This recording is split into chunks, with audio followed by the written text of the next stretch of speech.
So now we're recording. All right, welcome back to the channel. This isn't going to be your typical Joyride vlog style video that you guys typically get on this channel. It's gonna be a little bit different. Before we get going, GT500, C10, got the Tribute, Eclipse over there. We still got a lot of stuff to do with that. Aunt Bert, Alice inside the garage. Over there we have the 68 Camaro. So this video, I ran into Ricky. He's a retired state trooper, I believe it's the state of Georgia. I ran into him, just started chit-chatting with him at Ford Nationals. His car story is just crazy. Basically, his issued car from 1989, he ends up finding it years later, buys it, and basically restores it and puts it back to the original state it was when it was issued to him. But his story and everything about the car and how he found it, I just thought it was so cool, and I wanted to share it with you guys.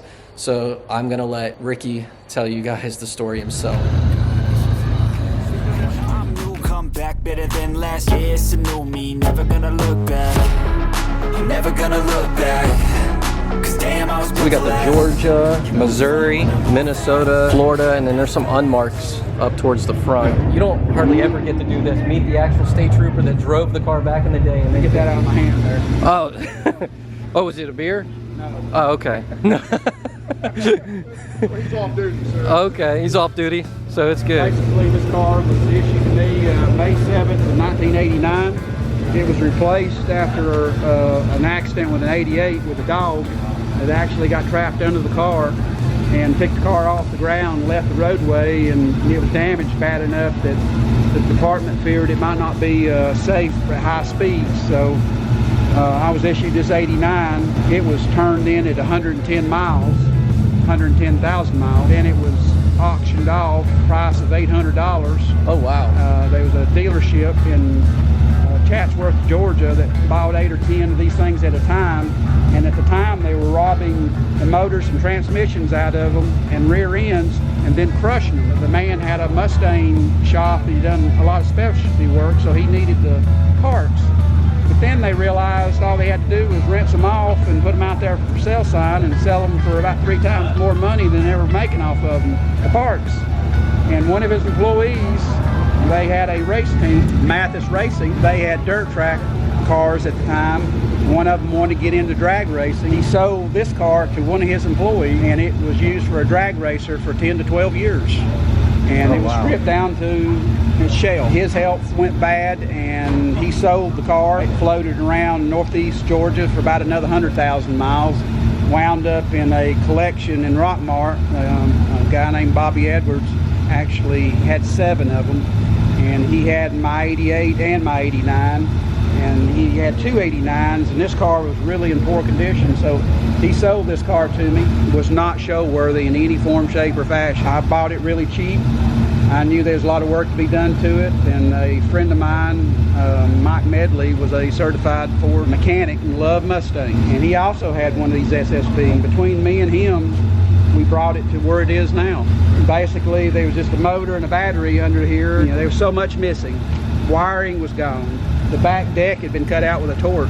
Just so much had been stripped, and there was so much to be done. After about 3.5 years, it's as good a condition it was 30 days after it was issued to me back in 1989. This picture back when I first got the car, and this picture is actually 30 years later. I didn't have the correct wheels on. This photo is a cold winter night, I think in February in 1991, where I stopped a truck driver with 10,000 gallons of muriatic acid, .28 DUI. Oh wow. And then after this was my last marked car, and I went to an undercover car after this. I took a 91 Mustang, took it to the prison, and they painted it dark metallic gray, put some nice wheels on it, a tail fin, hid the antennas, and made it an undercover car. So I worked drugs for a while. Oh, cool. And after I left that in the Georgia Bureau of Investigation, then I went in the aviation unit and flew a helicopter remaining of my career. That's so cool. That helicopter there was the helicopter I retired flying. Wow. I may not have all my numbers correct, but they tried 6 of these in 1984, and in 88 they bought 100 of them. Where 50 patrol stations in the state of Georgia, and the captain of each troop handpicked 2 men at each station to have a Mustang. And you were handpicked? I was handpicked, and they came in and said, "Ricky, you're going to get a new patrol car." And I said, "I have a new patrol car." And they said, "No, you're going to get a Mustang." I said, "I don't want a Mustang." So this went, and so we'll think about how fast it goes. I said, "I don't care how fast it goes." I really liked an LTD at the time. Oh, wow. So the lieutenant, after a month, came over and said, "Let's go to lunch, Ricky." So we went to lunch. He says, "Why don't you want the Mustang?" "Well, I got a new LTD." And he said, "Well, the captain wants you to have it." And I said, "Wait, nobody's told me anything about the captain wanting me to have the car." So I said, "I'll take the Mustang." So I got to say it was a blast. I think the first set of tires lasted about 6,000 miles. Because, basically, when you cross the media, you come out of the grass, you're smoking the tires, you know, running that violator down. And people don't realize, basically, 20, 30 times a day, we go to a dead stop into 100 trying to catch up with a violator. You meet somebody running 80, 75, or whatever. Yeah. I mean, you've got to come to a stop and make up that speed to overtake you. So I went through 3 of these things. My 88 had 24,000 miles on it. This one had 110. And then the undercover car, when I got ready to turn it in, nobody wanted it. And since I was in aviation driving a plane car, they asked me, did I want to keep it? So I did. So I drove it for 160,000 miles. Wow. Been a fun experience driving a Foxbody. It was pretty much the baddest thing on the road in its day. The thing about these cars, once they got over 120, they wasn't real stable. It's kind of like a squirrel looking for a nut in the road. If you get up to 130, 35, you know what's going on. And you'd slow up a little bit and you're fine. I bet you this car made a lot of money for the state, huh? Oh, yeah. Yeah. It paid for itself. In the state of Georgia, when you write a ticket, it goes to the county or to the city. The state doesn't get anything. So, you know, people always believe we had a quota system. There wasn't no quota system. I mean, if we wrote 5 tickets or 100 tickets, it didn't matter. So it benefited the county and the city.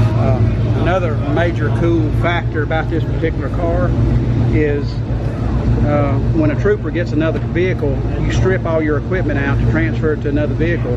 Right. Since I went to an unmarked undercover car, I couldn't have this equipment in it. So I stripped all the equipment out of it, put it in the basement, and it sat there for 13 or 14 years. And they kind of forgot about it. I forgot about it and owned the car for 3 months. And I thought, hey, I got some stuff in the basement that goes in this car.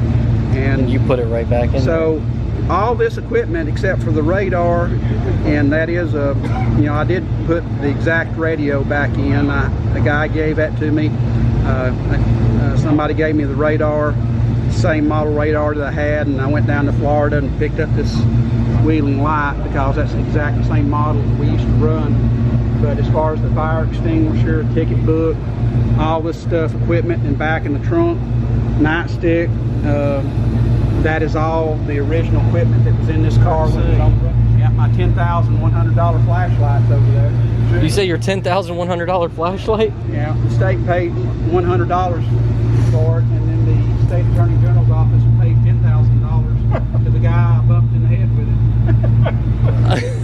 He actually knows it. He was one of the local badasses, and he had just got out of prison for molesting a 11-year-old. They give a look at on him that he just cut 3 people up at the local juke joint, and I didn't know this, and then he run me out of the road. So the race was on and chased him to his house and down through the woods, and we got in quite a tussle, and he did go to jail, but he did get a bump on the head.